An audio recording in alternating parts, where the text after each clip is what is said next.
बिस्मिल्लाहिर्रहमानिर्रहीम। अस्सलाम वालेकुम क्लास। आज के ह्यूमन रिसोर्स मैनेजमेंट के लेक्चर 9 में जो टॉपिक हम डिस्कस करेंगे वो है जॉब डिज़ाइन। बच्चे जब देखो आप ऐड देखते हो न्यूज़पेपर में, वेबसाइट्स पे, कंपनी या ऑर्गेनाइजेशन किसी भी जॉब के लिए जो ऐड दे रही होती हैं, तो आपके माइंड में क्या आता है सबसे पहले कि कंपनी ने जब ऐड दिया होगा तो कंपनी ने ऐसे ही ऐड दे दिया होगा जी हमें एक शख्स रिक्वायर्ड है किसी पार्टिकुलर पोस्ट या जॉब के लिए।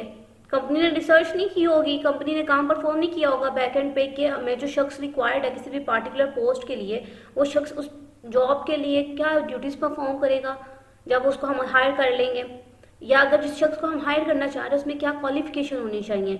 तो ये बैकएंड पे ऑब्वियसली कंपनी ने या ऑर्गेनाइजेशन ने काम परफॉर्म किया होगा ना, ये डिसाइड करने के लिए, जानने के लिए जो पार्टिकुलर जॉब के लिए हम ऐड दे रहे हैं, एडवर्टाइज करने जा रहे हैं, लोगों को कॉल करने जा रहे हैं कि हमारे पास जॉब के लिए आओ, तो उस जॉब के बारे में कंपनी को खुद तो इन्फॉर्मेशन होगी ना कि जिस शख्स को हम हायर करेंगे वो क्या काम परफॉर्म करेगा, उसकी क्वालिफिकेशन क्या होगी। तो हमने कहा कंपनी ये सारा बैकएंड पे काम परफॉर्म करती है। तो आज के लेक्चर में बेसिकली हम यही लर्न करेंगे कि न्यूज़पेपर या वेबसाइट पे अपनी जॉब के बारे में एडवर्टाइज करने से पहले कंपनी बैकएंड पे क्या रिसर्च करती है जॉब के बारे में, टास्क के बारे में। तो आज के लेक्चर में हम वही डिस्कस करेंगे। जॉब डिजाइन बेसिकली इसी के बारे में है। सो अपना लेक्चर स्टार्ट करते हैं। Job design involve डिटर्मिंग the task and responsibilities that employee in a particular job are expected to perform, as well as for the need to interact with co-worker to realize those contribution। Job design में basically आपने दो चीज़ें find out करनी होती हैं। पहली बात तो ये कि आपने वो टास्क या रिस्पॉन्सिबिलिटी फाइंड आउट करनी होती है जॉब डिज़ाइन में, जो एक जो पार्टिकुलर शख्स जिसको आप किसी भी जॉब के लिए हायर कर रहे हो वो क्या काम क्या परफॉर्म करेगा। और आपने वो जो दूसरी बात आप क्या फाइंड आउट करोगे कि आपने जिन लोगों के साथ यानी अपनी कोलीग्स के साथ या को वर्कर के साथ वो इंटरेक्ट कैसे करेगा। सपोज अगर हमने कहा हमने एक रिसेप्शनिस्ट हायर करनी है, हमारे पास रिसेप्शनिस्ट की जॉब है किसी भी ऑर्गेनाइजेशन में, कंपनी की अगर बात करें तो रिसेप्शनिस्ट की जॉब है। तो उस जब हम रिसेप्शनिस्ट हायर करेंगे तो वो क्या काम करेगी, क्या उसका काम सिर्फ यही है कि जो लोग आएंगे वो उनको डायरेक्ट करेगी किसी भी पार्टिकुलर टास्क के लिए, कि अगर लोग उससे इन्फॉर्मेशन लेने आएंगे तो क्या वो सिर्फ इन्फॉर्मेशन देगी, या वो जो एम्प्लॉयज़ आ रहे हैं ऑर्गेनाइजेशन में उनका भी रिकॉर्ड रखेगी कि कौन कितने बजे आता है, क्या उनके आने जाने का भी रिकॉर्ड रखेगी, या कोई और काम परफॉर्म करेगी। तो ये हमने जब उसको हायर करना है ऑब्वियसली उससे पहले हम डिसाइड करके रखेंगे ना कि ये जो हम पार्टिकुलर जॉब के लिए रिसेप्शनिस्ट रखेंगे वो क्या काम परफॉर्म करेगी। तो जॉब डिज़ाइन में ही हम वो काम कर रहे होते हैं, हम अपनी टास्क भी आइडेंटिफाई कर रहे होते हैं, रिस्पॉन्सिबिलिटी भी आइडेंटिफाई कर रहे होते हैं जो वो पार्टिकुलर पर्सन परफॉर्म कर रहा होगा। And second thing is that के कोवर्कर के साथ कैसे इंटरेक्ट करेगी, उसको सेपरेट वो एक जगह पे बैठी रहेगी या अपना काम खुद ही से करती रहेगी, या दूसरे एम्प्लॉयज के साथ भी लिंक होगा कि वो उनके काम में कि अपने काम में उनसे हेल्प आउट ले सकेगी, उनसे इंटरेक्ट कर सकेगी या नहीं। तो जॉब डिजाइन में हम ये भी डिसाइड करते हैं। जॉब डिज़ाइन एम्प्लॉयज़ को मैनेज करने का, इफेक्टिव मैनेज करने का की कंपोनेंट है। बेसिकली ये क्या है कि आप अपनी कंपनीज के गोल्स को एक्शन में ट्रांसफर कर रहे होते हो जो एम्प्लॉय किसी भी पार्टिकुलर जॉब में परफॉर्म करेंगे। कंपनी के गोल हम सेट करते हैं, हमने कहा कंपनी के गोल क्या, प्रॉफिट अर्न करना या कुछ भी जो भी कंपनी ने गोल सेट किया होगा उसको अचीव करने के लिए आप काम परफॉर्म कर रहे हो।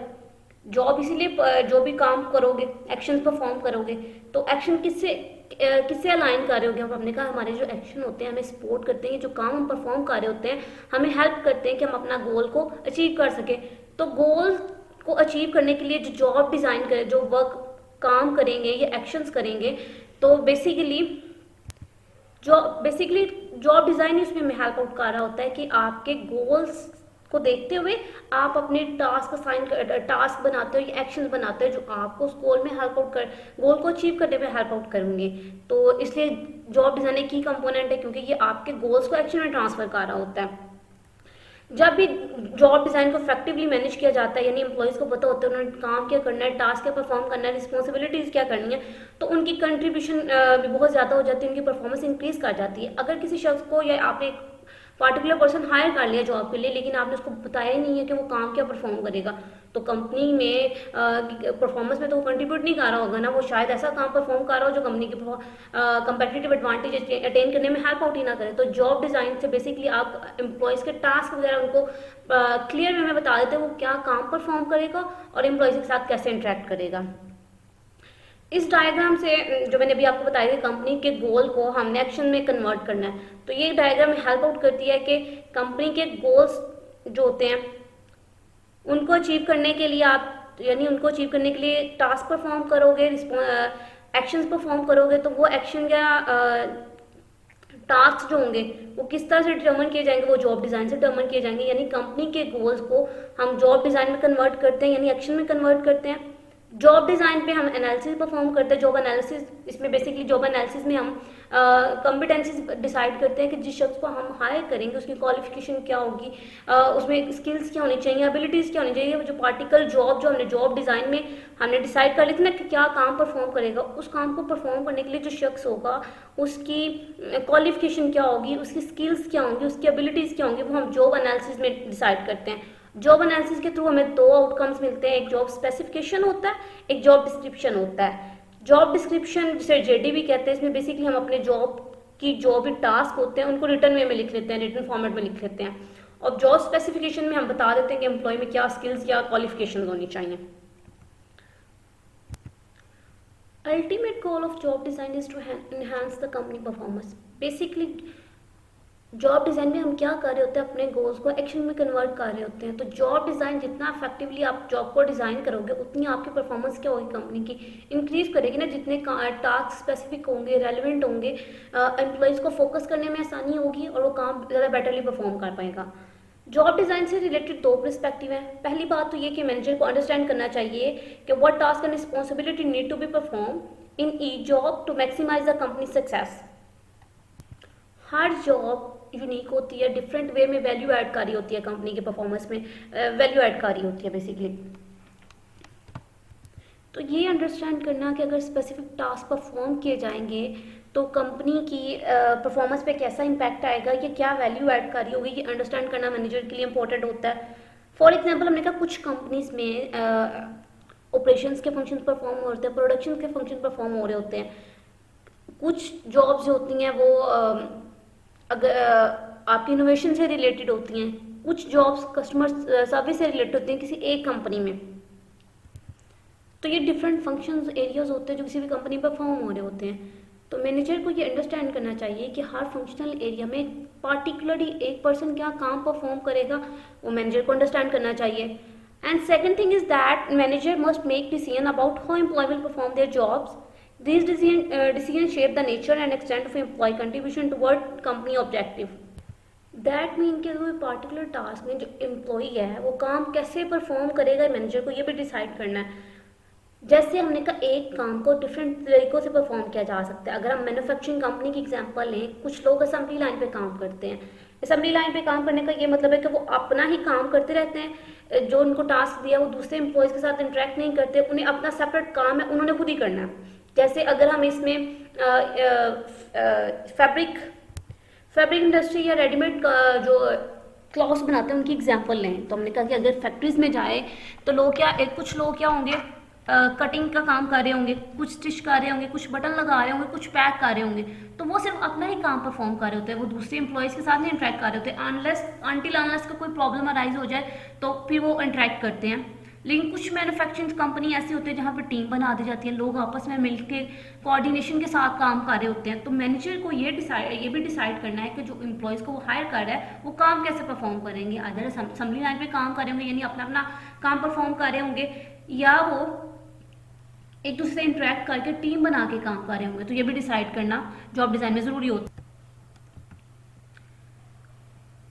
सो ये डिसाइड करना कि एम्प्लॉय कैसे काम करेंगे, टीम में काम करेंगे या सेपरेटली काम करेंगे, तो ये कंपनी की डिपेंड कर रहा होता है कि ये पार्टिकुलर जॉब कंपनी की परफॉर्मेंस में कैसे वैल्यू ऐड करती है, इस चीज़ पे डिपेंड कर रहा होता है।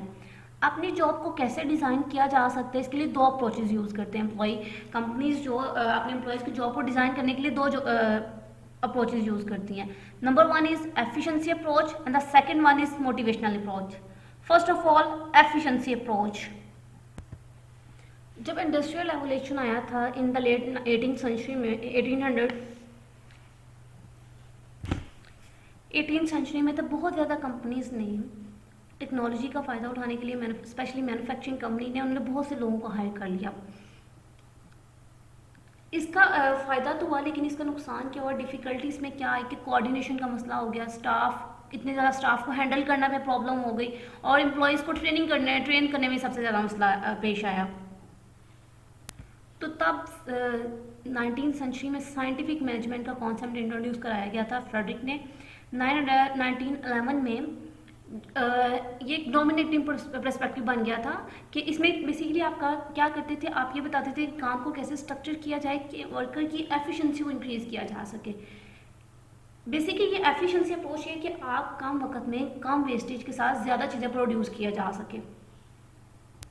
साइंटिफिक मैनेजमेंट में standardization of production process use किया गया था। इसमें बेसिकली आपने ये बताना होता था कि एम्प्लॉय का काम कैसे स्ट्रक्चर्ड होगा, when and how employee took break from their work and how much responsibility employee were allowed on their job। Standardization process में साइंटिफिक मैनेजमेंट में ज़्यादातर वैरायटी ऑफ प्रोडक्ट नहीं होती थी, यानी आपको एक ही तरह की प्रोडक्ट ज़्यादातर बनानी पड़ती थी। यानी अगर कार की फैक्ट्री में काम करें तो एक एम्प्लॉय एक टास्क परफॉर्म कर रहा होगा, वो वही काम परफॉर्म कर रहा होगा, जिससे उसकी एफिशिएंसी इंक्रीज होती थी, क्योंकि एक काम जब आप रिपीटेडली परफॉर्म कर रहे होते हो तो आप कम टाइम में ज़्यादा जल्दी परफॉर्म कर लेते हो। तो बेसिकली साइंटिफिक मैनेजमेंट का कॉन्सेप्ट भी यही था कि आप अपने काम को स्ट्रक्चर्ड करो, काम को छोटे छोटे पार्ट्स में डिवाइड कर दो और हर पार्ट अलग शख्स को असाइन कर दो। जो मोस्ट फेमस जॉब डिज़ाइन था इसमें साइंटिफिक मैनेजमेंट में एफिशिएंसी मॉडल में, वो था असेंबली लाइन, जिसमें principle of scientific management use किया गया था। बेसिकली हेनरी फोर्ड ने इसको यूज़ किया था कार मैन्युफैक्चरिंग इंडस्ट्री में, ऑटोमोबाइल इंडस्ट्री में अपनी प्रोडक्शन की, अपने एम्प्लॉयज़ की एफिशिएंसी को इंक्रीज़ करने के लिए इसको यूज़ किया था। पहले क्या होता था कि जब अर्ली एज में कार हैंडमेड कार्स होती थी, तो एक एम्प्लॉय सारा दिन में शायद एक भी कार नहीं बना पाता था, क्योंकि हर पार्ट पे अलग अलग काम करता था, फिर पार्ट्स को असेंबल किया जाता था। जब साइंटिफिक मैनेजमेंट का कॉन्सेप्ट इंट्रोड्यूस कराया गया, हेनरी फोर्ड ने इसको अपने इम्प्लीमेंट किया कार मैन्युफैक्चरिंग में, उसने क्या किया कि उसने अपने काम को डिवाइड कर दिया, हर एम्प्लॉय को एक सेपरेट टास्क दे दिया। यानी अब एक एम्प्लॉय का पूरी कार बनाने की बजाय सिर्फ एक पार्ट बनाना था, और वो सारा दिन वही एक पार्ट बनाता रहता था, और फिर जब वो पार्ट बन जाता था वो अगले एम्प्लॉय को ट्रांसफर कर देता था, वो उस पर काम करता रहता था, and at the end of the day फिर हर एम्प्लॉय अपने से का टास्क परफॉर्म करता था और कार मैन्युफैक्चर हो जाती थी। यानी एक शख्स को अब पूरी कार नहीं बनानी पड़ती थी, सिर्फ एक पार्ट पे काम करना पड़ता था। तो इससे एक तो एम्प्लॉय की इनएफिशिएंसी बहुत कम हो गई, जो पूरी कार को मैन्युफैक्चर करने पे एक एम्प्लॉय को पूरी कार मैन्युफैक्चर कर रहा है तो उसका टाइम भी ज़्यादा कंज्यूम हो रहा होगा और एफिशिएंसी भी नहीं आ रही थी। लेकिन जब एक शख्स एक ही काम बार बार परफॉर्म कर रहा है, तो आप एक काम एक दफ़ा करो, दो दफ़ा करो, तो आप जब रिपीटेडली करते हो तो एफिशिएंसी इंक्रीज कर जाती है, यानी आप उस काम के आदी हो जाते हो, कम टाइम में भी आप वो काम कर लेते हो, और वेस्टेज भी कम होते हैं। तो इससे वेस्टेज भी कम हो गया, ये टाइम कंज्यूमिंग भी नहीं रहा था, और इसने बहुत ज़्यादा ऐड किया था, वैल्यू ऐड की थी एम्प्लॉय की एफिशिएंसी को इंक्रीज करने में। अगर आउटकम की बात करें scientific management and efficiency approach का, तो बेसिकली क्या था कि आप अपने जो टास्क हर एम्प्लॉय परफॉर्म कर रहा है उसको डिटेल वे में एनालाइज करते हैं जॉब डिज़ाइन में, साइंटिफिक मैनेजमेंट या एफिशिएंसी अप्रोच में, और आइडियल वे फाइंड आउट करते हो कि कैसे इस पार्टिकुलर टास्क को परफॉर्म किया जाए कि आपकी एफिशिएंसी इंक्रीज हो और वेस्टेज कम से कम हो। दूसरा फैक्ट एफिशिएंसी अप्रोच का क्या है कि आप स्पेसिफिक टास्क को आल्टर कर देते हो, चेंज कर देते हो, एम्प्लॉय की रिस्पॉन्सिबिलिटी चेंज कर देते हो थ्रू जॉब स्पेशलाइजेशन और जॉब सिंप्लीफिकेशन के थ्रू। बेसिकली एफिशिएंसी में आप ये दो कर रहे होते हो, एक तो जॉब स्पेशलाइज कर रहे होते हो और दूसरा जॉब सिंप्लीफिकेशन कर रहे होते हो, ये दो काम परफॉर्म करते हो, जिसकी वजह से आपकी एम्प्लॉय की एफिशिएंसी इंक्रीज कर जाती है। Job specialization is the process of breaking down the job into a simple core element by focusing the core element of a job in a company and able to limit the variety of tasks employees perform and increase the efficiency with which they perform them। Job specialization basically आपने अपने एक task को या job को छोटे छोटे parts में divide करना है। जैसे अभी हमने कार मैन्युफैक्चरिंग की एग्जांपल ले रहे थे कि एक शख्स ने पूरी कार बनाने के बजाय एक शख्स को आप कहोगे वो फ्रंट डोर बनाए, एक को कहोगे बैक डोर बनाए, एक को हमने कह दिया कि वो सीट्स पे काम करेगा, एक को कह दिया कि वो टायर्स पे काम करेगा। अब हमने एक शख्स पूरी कार पे काम करने के बजाय छोटे छोटे पार्ट्स पे काम कर रहा है। जब वो शख्स वही काम बार बार रिपीटेडली परफॉर्म करेगा, क्योंकि सारा दिन उसने वही काम परफॉर्म करना है, एक टायर बना ले दूसरा टायर नया बनाता जाएगा, या एक ने फ्रंट डोर बना लिया फिर दूसरा डोर बनाएगा, तो वो ये काम रिपीटेडली परफॉर्म करेगा। जब काम रिपीटेडली परफॉर्म किए जाते हैं तो उसमें आपकी क्या हो जाती है, स्पीड हो जाती है, क्योंकि की एलिमेंट होता है कि आप कम टाइम में भी वो टास्क परफॉर्म करते हो, आहिस्ता आहिस्ता आप उसका भी मास्टर होते जाते हो, स्पेशलाइज्ड होते जाते हो। तो जब आप स्पेशलाइज हो जाते हो ये आपकी प्रोडक्टिविटी को इंक्रीज कर रहा होता है। अगर हम एक और एग्जांपल लें कि अगर आप किसी रेस्टोरेंट में जाओ और बर्गर ऑर्डर करो, एक शख्स अगर पूरा बर्गर बना रहा है तो वो ज़्यादा टाइम कंज्यूमिंग भी होगा, लेकिन अगर उन्होंने ये रखा हुआ है कि एक शख्स बन गर्म करेगा, एक उस केचप वगैरह उसमें ऐड अप करेगा, एक दूसरे इंग्रेडिएंट्स ऐड करेगा और चौथा पैकिंग करके सर्विंग का काम कर रहा होगा, तो हमने कहा ऐसे हर शख्स अपने काम में स्पेशलाइज होगा, काम कम टाइम में परफॉर्म होगा। अगर ज़्यादा उनके पास आ गए हैं, कस्टमर आ गए हैं, फिर भी वो कम टाइम में ज़्यादा इजीली काम परफॉर्म कर सकते हैं। सेकेंड वन है जॉब सिंप्लीफिकेशन। इसमें आप सिंपली क्या करते हो कि एम्प्लॉय को डिसीजन मेकिंग की अथॉरिटी नहीं देते हो, वो अथॉरिटी आप सुपरवाइजर को दे देते हो। एम्प्लॉइज को जिस आपने काम उसने ये दिया कि आप अपने काम पे फोकस करो, आप डिसीजन नहीं करोगे, डिसीजन सुपरवाइजर करेगा और आपके काम को वो देख रहा होगा। जब डिसीजन मेकिंग अथॉरिटी आप एम्प्लॉय से ले लेते हो, तो अगर उसके पास स्किल्स या कॉम्पिटेंसीज कम भी हैं तो फिर भी वो काम परफॉर्म करेगा, क्योंकि उसे एक ही काम परफॉर्म करना है, उसके लिए उसे थिंक करने की सोचने की जरूरत नहीं पड़ती है। जैसे हम खाना देखते हो तो हम सोचते नहीं है कि इसके साथ हमें क्या करना है, ऑब्वियसली हमने खाना ही होता है उसको। तो इसी तरह जब डिसीजन मेकिंग की पावर चली जाएगी एम्प्लॉयज़ के पास से और सुपरवाइजर के पास होगी, तो एम्प्लॉय को सिर्फ अपने काम पे कंसंट्रेट करना है, उसे वो काम परफॉर्म करना है। और जॉब सिंप्लीफिकेशन में बेसिकली आप एम्प्लॉय की थिंकिंग आप क्या करते हो, आप ये सोचते हो कि अगर एम्प्लॉय को हमने डिसीजन मेकिंग पावर दे दी हर एम्प्लॉय को सेपरेटली, तो वो सोचता ही रहेगा कि मुझे अगला डिसीजन क्या करना है, इंस्टेड कि वो अपने काम पे फोकस करे, अपनी जॉब पे फोकस करे। तो इसीलिए जॉब सिंप्लीफिकेशन में आप एम्प्लॉय से पावर ले लेते हो, डिसीजन मेकिंग अथॉरिटी ले लेते हो, ताकि वो अपने काम पे कंसंट्रेट करे, ना कि दूसरी चीज़ों के बारे में वो सोचता रहे। कॉमन अगर बात करें कि आउटकम क्या होता है जॉब सिंप्लीफिकेशन तक, तो हाई रिपीटेशन होती है, आप काम इजीली परफॉर्म कर रहे हो तो बार बार परफॉर्म कर रहे होते हो। जब एक काम बार बार परफॉर्म हो रहा है तो आप उसमें स्पेशलाइज्ड हो जाते हो। इन नैरो फोकस होता है, क्योंकि आपको वैरायटी नहीं होती, इसमें आपने एक ही काम परफॉर्म करना है, तो काम कम्प्लेक्स भी नहीं होता है।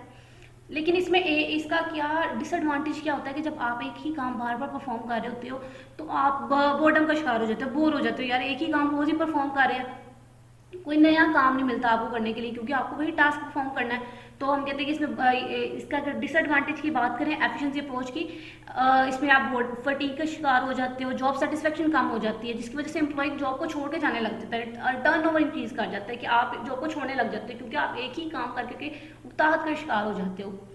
लेकिन हमने कहा कि क्योंकि काम सिंपल होता है, इसलिए और बहुत सारे लोग उस काम को करने के लिए विलिंग होते हैं, और जो वैकेंसी लोग छोड़ के चले जाते हैं उनकी जगह पे बहुत जल्दी दूसरे लोग आ जाते हैं। तो इसलिए ये मॉडल अभी तक स्टिल अप्लाई होता है, बहुत सी मैन्युफैक्चरिंग इंडस्ट्री में ये मॉडल अभी तक अप्लाई किया जाता है। The second approach is that motivational approach to job design.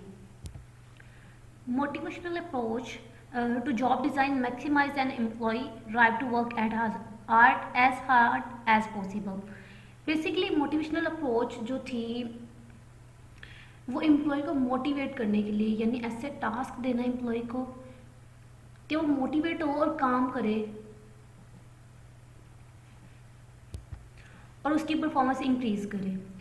अगर हम डिफरेंस की बात करें मोटिवेशन और एफिशिएंसी अप्रोच में, तो एफिशिएंसी अप्रोच में क्या था कि हमने जॉब को हमने कहा सिंपल कर देते हैं, छोटे छोटे पार्ट में डिवाइड कर देते हैं, अथॉरिटी रिमूव कर देते हैं, सिंपल टास्क बिल्कुल कर देते हैं, ताकि एम्प्लॉय गलतियां कम से कम करे और जिससे उसकी परफॉर्मेंस इंक्रीज करेगी, कंपनी की प्रोडक्टिविटी इंक्रीज करेगी, और एक प्रोसीजर बता देते हैं कि वो ऐसे काम परफॉर्म करेगा। वाइल इन मोटिवेशनल अप्रोच में कि आप क्या करते हो, जॉब को जब डिज़ाइन कर रहे होते जो काम उसने परफॉर्म करने हैं उनको बहुत ज़्यादा आप इंटरेस्टिंग कर देते हो। मैनेजर क्या करता है, काम इंटरेस्टिंग काम देता, वैरायटी डाल देता काम में। एफिशिएंसी में वैरायटी नहीं थी, उसने एक ही काम परफॉर्म करना है और एक ही तरीके से परफॉर्म करना है बार बार। जबकि मोटिवेशनल अप्रोच में आप काम को ज़्यादा इंटरेस्टिंग कर देते हो, चैलेंजिंग बना देते हो, डिफिकल्ट और कॉम्प्लेक्स टास्क ऐड कर देते हो ताकि एम्प्लॉय इंकरेज हो और वो अपनी काम कर बेटर काम करे, इफेक्टिवली करे और एफिशिएंटली करे। देखो अगर आप एक काम, सिंपल सा काम है, अगर तो सादा सा काम आप कर रहे हो तो आप एक दफ़ा करोगे, दो दफ़ा करोगे, आप बोर हो जाओगे। लेकिन अगर हर दफ़ा टास्क चेंज आए, जैसे गेम खेलते हुए एक लेवल सिंपल आ गया, उससे अगला लेवल क्या होगा, डिफिकल्ट होगा, उससे अगला लेवल और डिफिकल्ट होगा, नए चैलेंजेस आएंगे ना आपके लिए, तो आप गेम खेलना कंटिन्यू करते रहते हो। लेकिन अगर हर लेवल सेम ही हो गेम में तो आपको मजा आएगा गेम खेलने में? ऑब्वियसली नहीं आएगा, क्योंकि हर तरह का एक ही लेवल आ रहा है तो आपको यार पीछे भी तो खेला था, आगे खेल के क्या मजा आ गया। तो ये मोटिवेशनल अप्रोच बेसिकली क्या है, ये इसी तरह काम कर रही होती है कि हर जो नया टास्क असाइन करता है उसमें वैरायटी डाल देते हैं, उसको और इंटरेस्टिंग बना देते हैं, नया डिफिकल्टी लेवल ऐड कर देते हो टास्क में, ताकि एम्प्लॉय मोटिवेट रहे और ज़्यादा पैशन के साथ, ज़्यादा जोश के साथ, करेज के साथ काम करे कि हमने इस टास्क को अचीव करना है। वो उनके लिए चैलेंजिंग बन जाता है, और कोई भी चीज़ जब चैलेंजिंग बन जाती है तो आप उसको चैलेंज को पूरा करने की कोशिश करते हो। एक अगर इसके डिसएडवांटेज की बात करें मोटिवेशनल अप्रोच की, हमने क्योंकि वो ये है कि हमने कहा टास्क में वैरायटी ऐड हो जाती है, डिफरेंट टास्क होते हैं, कॉम्प्लेक्स टास्क होते हैं, तो एफिशिएंसी नहीं अचीव हो पाती, यानी कि वेस्टेज बहुत ज़्यादा हो जाता है, टाइम कंज्यूमिंग बहुत ज़्यादा हो जाती है। तो जो एफिशिएंसी यानी कम टाइम में ज़्यादा अच्छे तरीके से काम करना, मिस्टेक्स कम करना, वो मोटिवेशनल अप्रोच में सम टाइम निगलेक्ट हो जाता है। बोला वो कौन से मेथड है, if you talk about the methods, कि आप एम्प्लॉय की मोटिवेशन या सेटिस्फेक्शन को इंक्रीज कर सको, यानी जॉब को कैसे डिज़ाइन करें, जॉब डिज़ाइन करते वक्त क्या मेथड यूज़ करें कि एम्प्लॉय मोटिवेटेड रहे। बेसिकली 3 प्राइमरी मेथड यूज़ किए जाते हैं: change the task, increase the responsibility, create employee teams. यानी आप ये 3 मेथड यूज़ करके अपनी जॉब को मोटिवेटेड जॉब बना सकते हो, एम्प्लॉय को मोटिवेट कर सकते हो, उसकी जॉब को उसके लिए चैलेंजिंग बना सकते हो। तो इनको वन बाय वन डिस्कस करते हैं। चेंजिंग जॉब टास्क में मैनेजर क्या करता है, डिफरेंट या वैरायटी ऑफ टास्क ऐड कर देता है उस जॉब में जो एम्प्लॉय परफॉर्म कर रहा होता है, जिससे लेस बोरिंग हो जाती है उसके लिए जॉब, और जॉब उसके लिए मोर सेटिस्फाइंग हो जाती है। अब आप जॉब एम्प्लॉय की कैसे चेंज कर सकते हो, 2 वेज में चेंज कर सकते हो। एक तो जॉब इनलार्जमेंट के थ्रू और दूसरा जॉब रोटेशन के थ्रू। जॉब इनलार्जमेंट में क्या है, बेसिकली जो काम एम्प्लॉय परफॉर्म कर रहा होता है आप उसको और एडिशनल टास्क भी असाइन कर देते हो जो उसी सिमिलर लेवल या डिफिकल्टी के होते हैं। फॉर एग्जाम्पल अगर एम्प्लॉय, एक हमने कहा फैब्रिक रेडीमेड कंपनी में काम कर रहा है जो शर्ट्स बनाती हैं, अगर पहले सिर्फ वो स्टिच कर रहा था तो हमने एक टास्क और असाइन कर दिया उसको कि जी वो बटन भी लगाएगा इनको, या एक और टास्क असाइन कर दिया उसकी शर्ट की पैकिंग भी करेगा। अब वो 3 डिफरेंट काम परफॉर्म कर रहा है। हमने उसकी जॉब इनलार्जमेंट का मतलब उसके काम को इंक्रीज कर देना, different variety of task assign कर दी ना। पहले तो सिर्फ वो शर्ट की स्टिच कर रहा था, लेकिन अब बटन भी लगा रहा है, अगर कुछ पैकिंग है तो वो भी कर रहा है, तो हमने उसकी जॉब को इनलार्ज कर दिया, इंक्रीज कर दिया, उसकी रिस्पॉन्सिबिलिटी इंक्रीज कर दी है, लेकिन वो सेम लेवल की होंगी जो काम वो पहले परफॉर्म कर रहा होता है। इससे एम्प्लॉय की क्या होती है, जब वो डिफरेंट टास्क परफॉर्म करता है तो उसके अंदर डिफरेंट स्किल्स बिल्डअप हो जाती हैं, वैरायटी ऑफ स्किल्स डेवलप हो जाती हैं उसके अंदर। सेकेंड में क्या है कि उसकी जॉब टास्क चेंज करने का, कि job rotation, it means that move worker from one job to another within an organization. Job rotation में क्या करते हो कि इसमें क्या होता है, एम्प्लॉय को कुछ वीक्स या मंथ्स के लिए किसी दूसरे डिपार्टमेंट में भेज देते हैं उसी कंपनी या ऑर्गेनाइजेशन के अंदर ही। ये बहुत ज़्यादा कॉमन है डिफरेंट ऑर्गेनाइजेशंस में, डिफरेंट बैंक्स में भी बहुत कॉमन है कि आप एक डिपार्टमेंट से दूसरे डिपार्टमेंट में जाते हो, वहाँ पे काम परफॉर्म करते हो। एक तो आप में स्किल्स डेवलप होती हैं, दूसरा आपकी मोनोटनी जो एक ही काम परफॉर्म करके आ रही होती है वो खत्म हो जाती है। फॉर एग्जाम्पल अगर हमने एक एम्प्लॉय हायर किया, उसे कुछ वीक्स या कुछ मंथ्स के लिए हमने मार्केटिंग डिपार्टमेंट में काम करवाया, फिर मार्केटिंग डिपार्टमेंट से उठाया हमने उसे एचआर डिपार्टमेंट में काम कराया, वहाँ से फिर हमने उसे प्रोडक्शन डिपार्टमेंट में काम कराया, यानी ऑर्गेनाइजेशन के अंदर ही डिफरेंट डिपार्टमेंट में काम उसने किया है। तो हमने किसको कहते हैं, जॉब रोटेशन, यानी वो रोटेट करती है उसकी जॉब, एक डिपार्टमेंट से दूसरे डिपार्टमेंट में चला गया, दूसरे तीसरे से स्किल्स भी डेवलप हुई और उसमें जो मोनोटनी थी वो भी खत्म हो गई। एम्प्लॉय की रिस्पॉन्सिबिलिटी 3 वेज में इंक्रीज की जा सकती है जिससे वो मोटिवेटेड होता है। First one is job enrichment. इसमें क्या करते हो, आप उसकी रिस्पॉन्सिबिलिटी और कंट्रोल लेवल को इंक्रीज कर देते हो, जो पार्टिकुलर जॉब वो परफॉर्म कर रहा होता है उसमें जो टास्क परफॉर्म कर रहा होता है उससे रिलेटेड। फॉर एग्जाम्पल अगर एक शख्स है वो उसका काम क्या है कि उसने अकाउंट्स वगैरह देखने हैं। आप प्रोडक्शन डिपार्टमेंट में अगर कोई शख्स काम कर रहा है, वो अपना पार्टिकुलर टास्क परफॉर्म कर रहा है, अब आपने उसको एक और दे दिया कि आपने अपना काम भी करना है और दूसरों के काम को सुपरवाइज भी करना है। हमने उसकी जॉब को क्या कर दिया, इनरिच कर दिया, उसको रिस्पॉन्सिबिलिटी दे दी ना अब कि तुम अपना काम भी करो और दूसरों के काम को भी देखो, सुपरवाइज भी करो। तो हमने कहा जब किसी को अथॉरिटी दी जाती है, एम्पावर किया जाता है, तो वो उसके अंदर सेंस ऑफ रिस्पॉन्सिबिलिटी आ जाती है, तो जो उसको मोटिवेट करती है किसी पार्टिकुलर काम करने के लिए, टास्क करने के लिए। Second one is that participation. इसमें कि हम क्या करते हैं कि डिसीजन मेकिंग प्रोसेस में एम्प्लॉय को इन्वॉल्व किया जाता है, जो उनके काम से रिलेटेड वो डिसीजन जो उनके जॉब को अफेक्ट कर रहे होते हैं, तो उनकी राय ली जाती है। वो डिसीजन मेकिंग में पार्टिसिपेट करते हैं, डिसीजन में पार्टिसिपेट करते हैं कि उनकी जॉब से रिलेटेड उनको क्या बेनिफिट लग रहा है, क्योंकि अपनी जॉब के बारे में वो ज़्यादा बेटर जान रहे होते हैं इंस्टेड ऑफ मैनेजर या सुपरवाइजर, क्योंकि वो काम खुद कर रहे होते हैं, परफॉर्म कर रहे होते हैं। तो जब एम्प्लॉय को पार्टिसिपेशन की दी जाती है तो ये भी एम्प्लॉय को मोटिवेट करता है, उनको लगता है उनको सुना जा रहा है, उनकी बात की जा रही है, तो ये पॉजिटिव इमेज उनके अंदर डेवलप करता है और वो ज़्यादा बेटर काम करते हैं। Third one is voice. Basically participation की ही एक टाइप है, स्पेसिफिक फॉर्म है। इसमें हम क्या करते हैं, एम्प्लॉयज़ को अपनी कंप्लेंट्स वगैरह या कंसर्न्स जो भी उनका अपने काम से रिलेटेड है या सराउंडिंग से रिलेटेड है, उनके बारे में उन्हें कोई चैनल प्रोवाइड करते हैं कि वो अपनी बात पहुंचा सकें। मोस्टली एम्प्लॉयज़ हेजिटेट कर रहे होते हैं कि हम अपनी बात कैसे पहुंचाएं। तो मतलब हमें अगर कोई इशू आ रहा है तो हम मैनेजर से कहेंगे तो मैनेजर पता नहीं कैसा बिहेव करेगा, या हम बॉस को कहें तो बॉस क्या कहेगा। तो यहाँ क्या करते हैं, आप उन्हें प्लेटफॉर्म प्रोवाइड कर देते हैं ताकि वो अपने इश्यूज या कंसर्न इजीली बता सकें।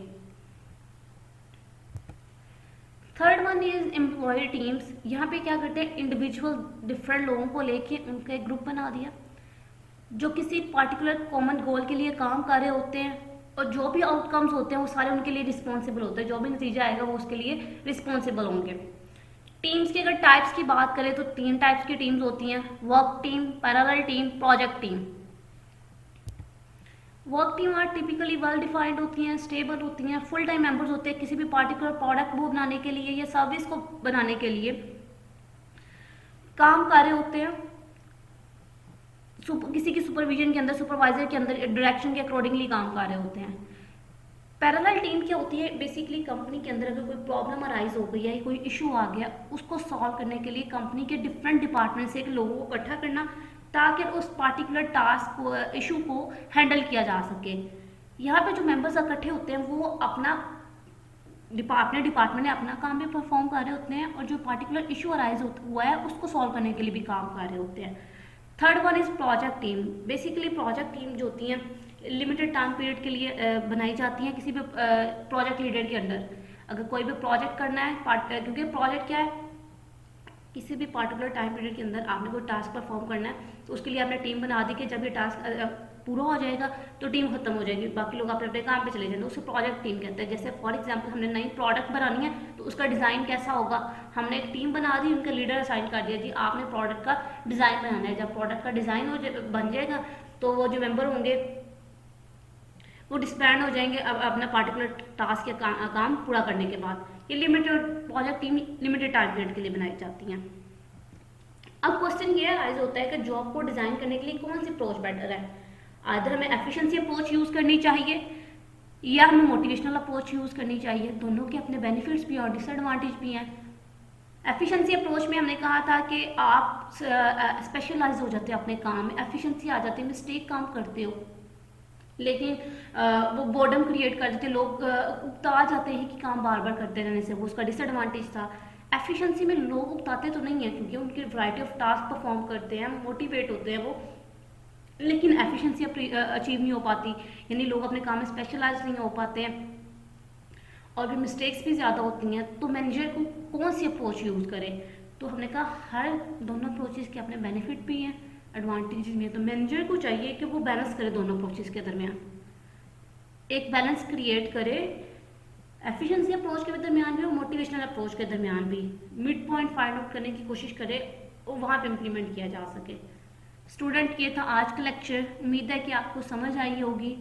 अगर कोई आपको मसला हो तो आप ग्रुप में पूछ सकते हैं। Thank you so much.